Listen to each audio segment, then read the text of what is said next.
ต่อทุกคนเนาะสบายดีต่อจากคลิปที่แล้วคลิปนี้เขาสิไปลอกเขตส่วนงอนจินายโม่พอแหละบ่ได้มาทางนี้โดนแล้วเด้มื้อนี้มาเป็นวันอาทิตย์แรกของวันอาทิตย์พามาล่อเบิ่งล่อชมอัปเดตไปเรื่อยๆ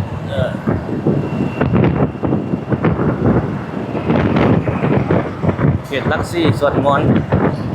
ส่วนจินายโม่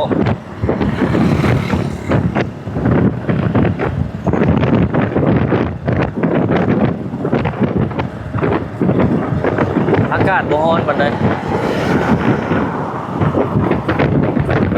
เย็นเพราะว่ามันนั่นเด้ฟ้าฝนกระตกเช้า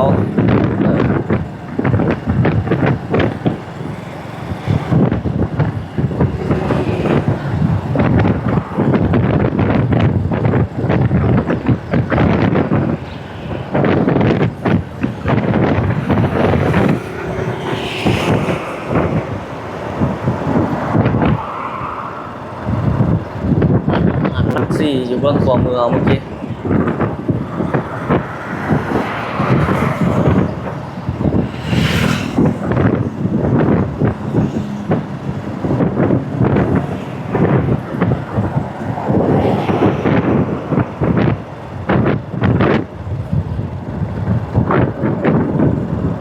ทางนี้ลงมาบ่ได้แล้วในคนตกหั่นเลยยกแปลงแล้วแต่ก่อนเฮาลัดโลกออกมาหั่นทางคนนั้นกับทางเป็นตรงเข้าไปเลยทางคอนกรีตนี่เขต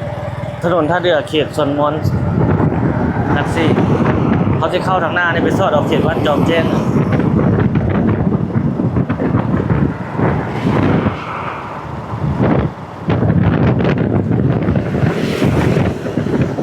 เขาเห็นอันอยู่ซ่องมันยังนะซ่องอันYouTube ของบ่าวเมนไซว่ะเมนไซบ่าวลาวเพิ่นมาถ่ายก็เห็นเพิ่นปูยางแล้วนะเดี๋ยวเราจะมาพามาเบิ่งเนาะนี่เข้านี่ไปว่าเพิ่นลาดยางแล้วเป็นอย่างประมาณนี้โอ้ลาดยางแล้วเด้อทุกคนถนนแคมป์ของเขตส่วนงอนนี่บ่ลาดยางเรียบร้อย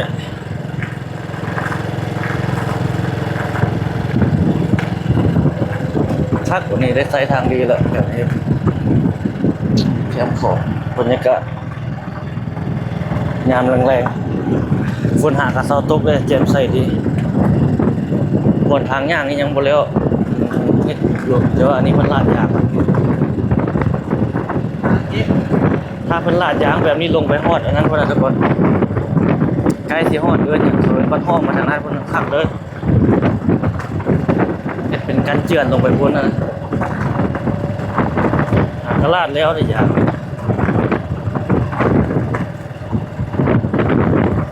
เส้นทางแคมป์ของเขตลักซี่จินายโมจอมแจ้งเนาะเดี๋ยวนี้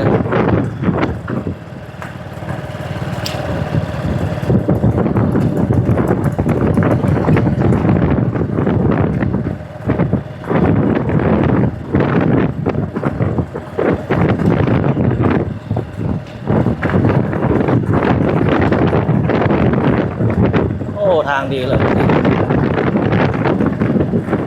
แต่ว่าตอนนี้ยังขี่ไว้บ่เทื่อมันยังบ่ทันแน่นเทื่อทุกคนมันยังเป็นขีดกรอบแกล้งถ้ารถเหยียบวันนี้บัดใหม่มันแน่นหมดเลยคนเฮ็ดแบบนี้น่าจะลาดอีกวันนึงบ่เนาะหรือว่าเฮ็ดเป็นขีดครบแบบนี้เลยเพราะว่ายังสิลงอีกวันนึงบ่แน่ใจคือกัน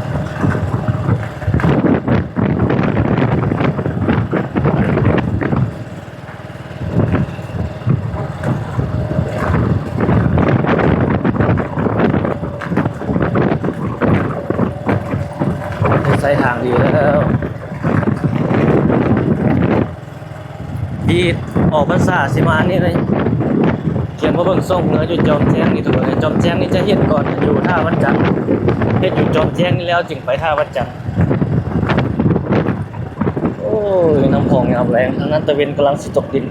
ยังโดนเติบอยู่แล้วตอนนี้ก็ประมาณ5 โมงปลาย6 โมงยังนี่จะมีบ้านพักโรงแรม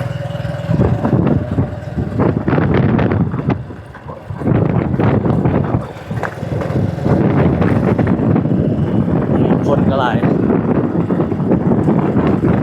ย่างมาแล่นเนาะทางดีแล้ว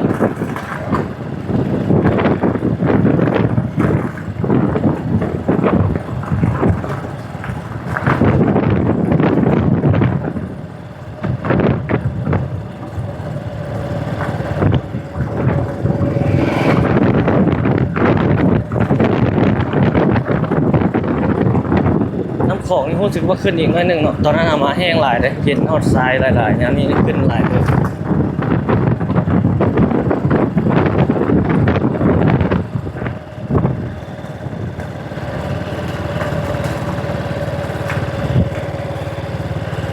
โอ้ผู้สาวหน่อย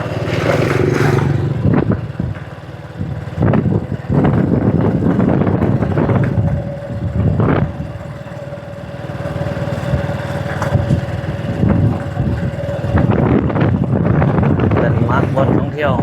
บนเล่นบนออกกำลังกาย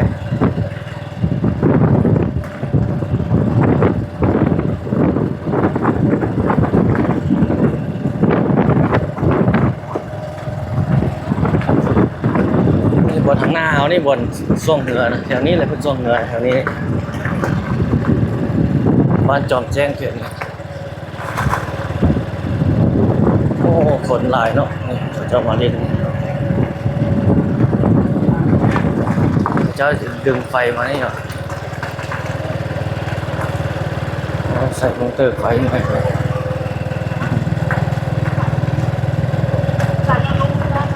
ดึงไฟ3 เฟสมาไว้นี่เนาะเวลามีบุญมีงานอย่างต่างๆมันจึงสะดวกน่าจะเห็นเป็นตลาดนัดในเฮาเบิ่งนี่นะมันกว้างขวางเลยทุกคนจุดนี้นะเห็นเป็นตลาดนัดแบบแคมป์ของอะนะตลาดกลางคืนนะเดี๋ยวหลบไปเบิ่งหน่อยนึง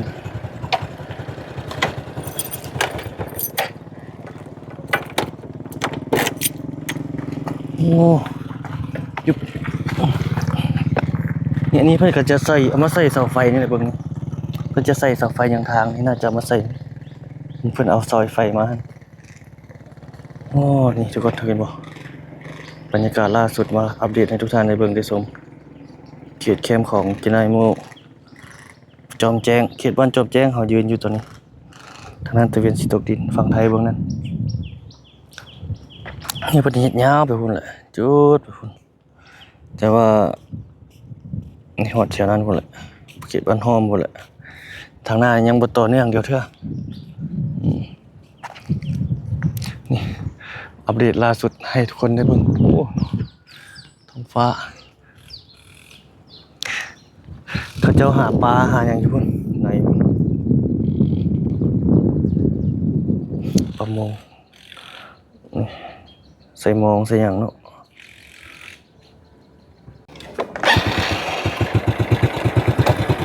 ไปต่อทุกคนเลย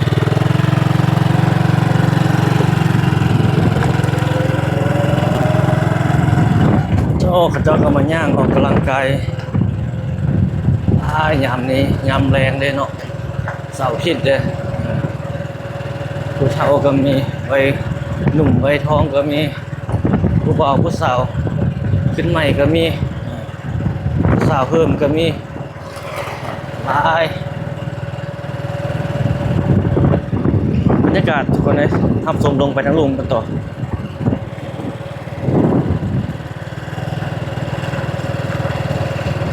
โอ้ดอกฝางแดงโอ้เขียวดีต้นไม้ใบหญ้าอย่างนี้นี่เขียวใบดอกฝางแดงก็ขึ้นเติบเลย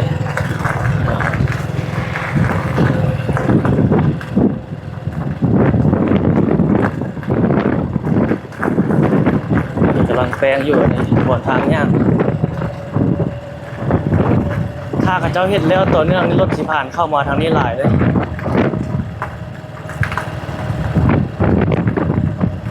ผ่านเข้ามาทางนี้จะได้ชมวิวเนาะ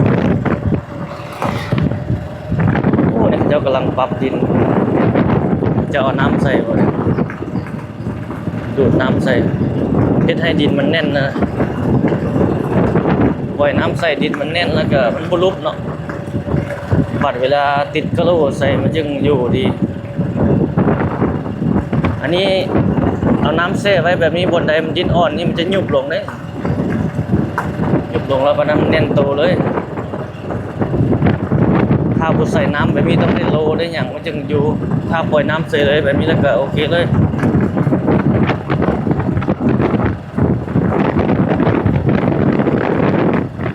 เอาไปทางหน้าต้องเอามันลงไปเกี่ยวมาลงนี่คือเก่าบ่เพราะบนทางหน้ามันก็ยังลงได้ว่ะลองไปเบิ่งเนาะคนเจ้ามันย่างมาเล่นตัด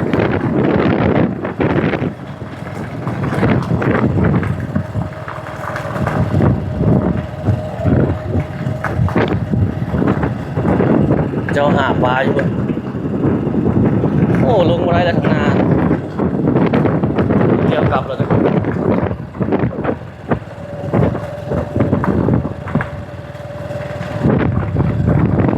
ถ้าเขาเจ้าเฮ็ดต่อเนื่องทุกคนนะดีเขาเจ้ายังประเทศต่อเนื่องไปหมด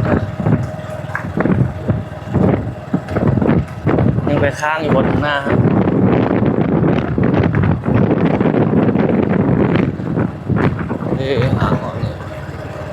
ต้องได้เลี้ยวกลับแล้วตัวก็ได้เลยเอาสุดอย่างนี้แล้ว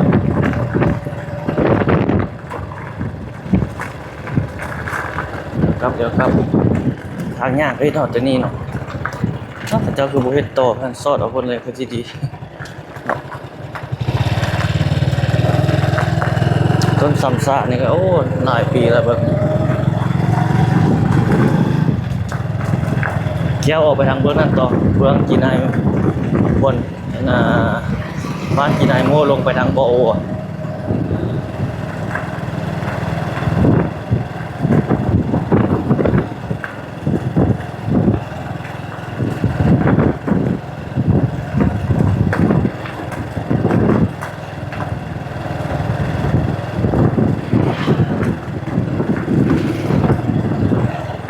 ตัวนี้เราจุงมาไง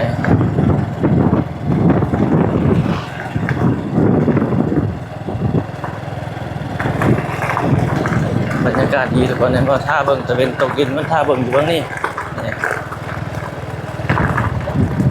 เอาลงตรงนี้นะยึบโอ้อันนี้นี่ก็กับปูใส่คือกันโลนาแรงซ่าๆคิดไว้ใส่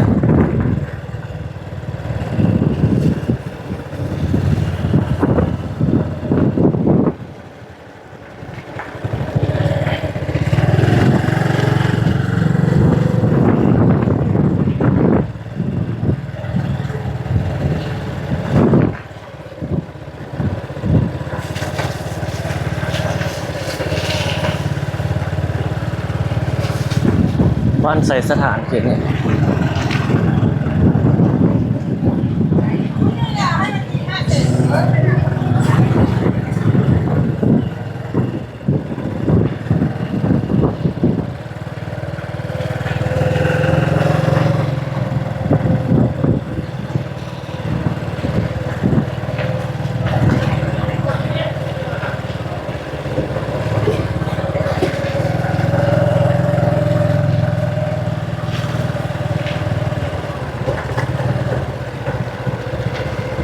ทางหน้าสอดเอาลงไปทางบ้านโบอูพวกนี้ทาง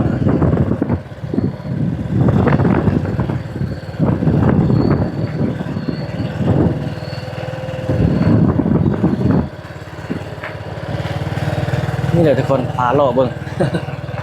พาขี่รถจักรรอบบ้านอัปเดตเบิ้งเนาะ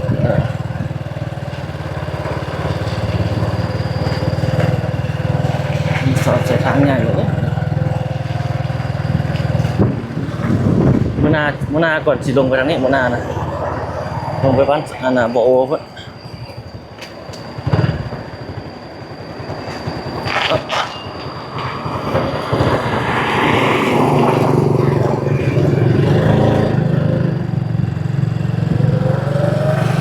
งานนี้ขัวมิตรภาพลาวไทยมันเดียวไปทางนั้น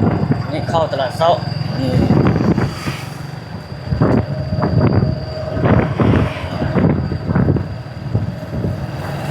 ผู้สาวโอ้โห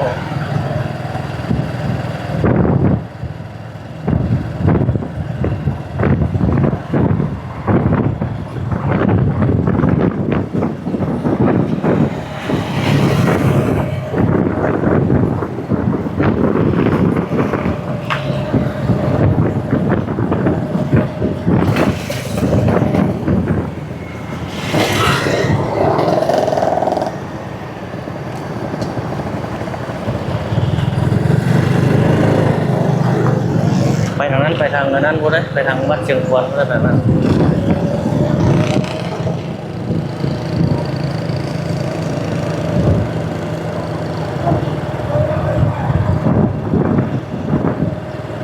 ส่วนมนต์เขียนว่าส่วนมนต์ยามแรงทุกคน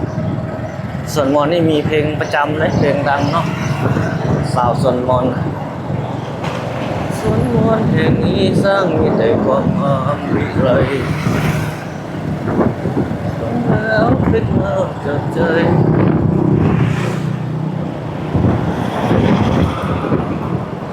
เลี้ยวซ้ายจอมเพชรใต้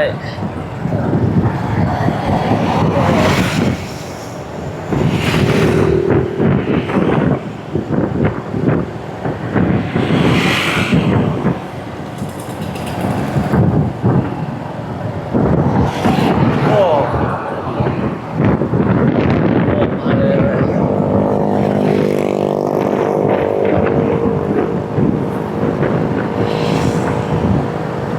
มีอเมซอนด้วยครับนะอเมซอน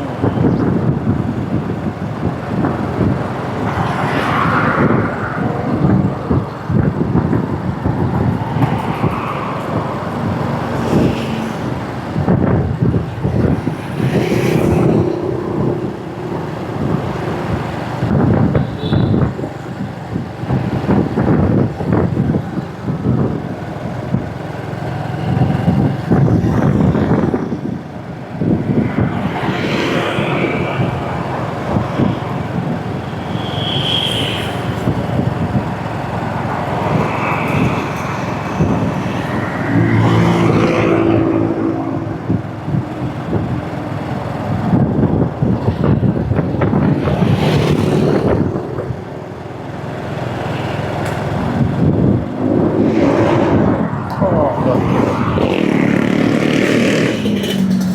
แน่นไว้เนาะปัญญานวะ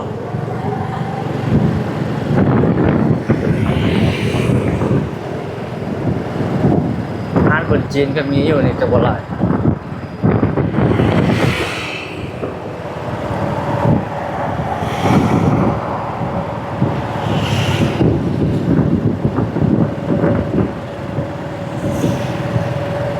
เศร้าเศร้าผู้เบา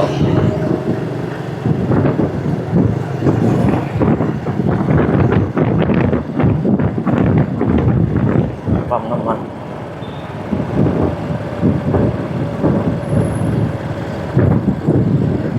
ของเขายางอยู่ครึ่งนึง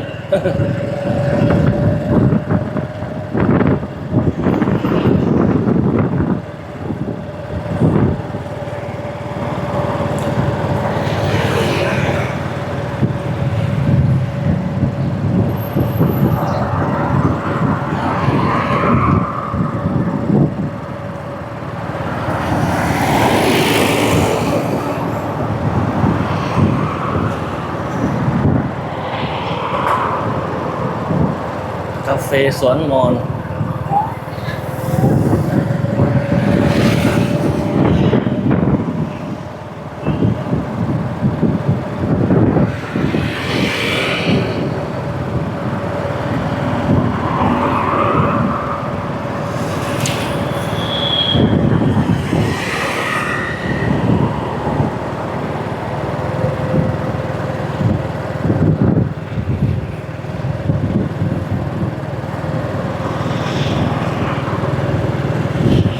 ยามแรงเกียรติบ้านสวนมอน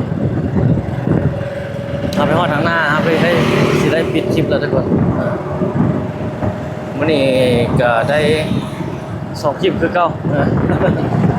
ให้ทุกท่านได้เบิ่งได้ชมโอ้นี่คือเจ้าจัดงาน2 งานเรียนเดียวใกล้เดียว2 งานอยู่ใกล้เดียว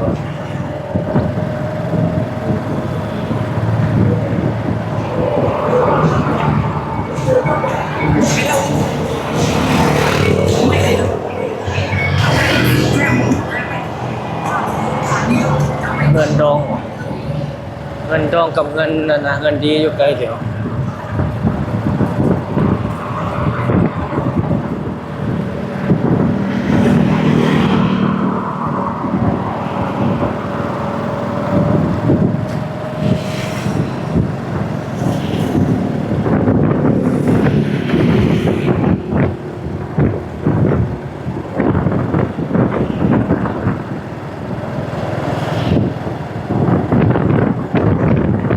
คลิปนี้ประมาณนี้เนาะทุกคน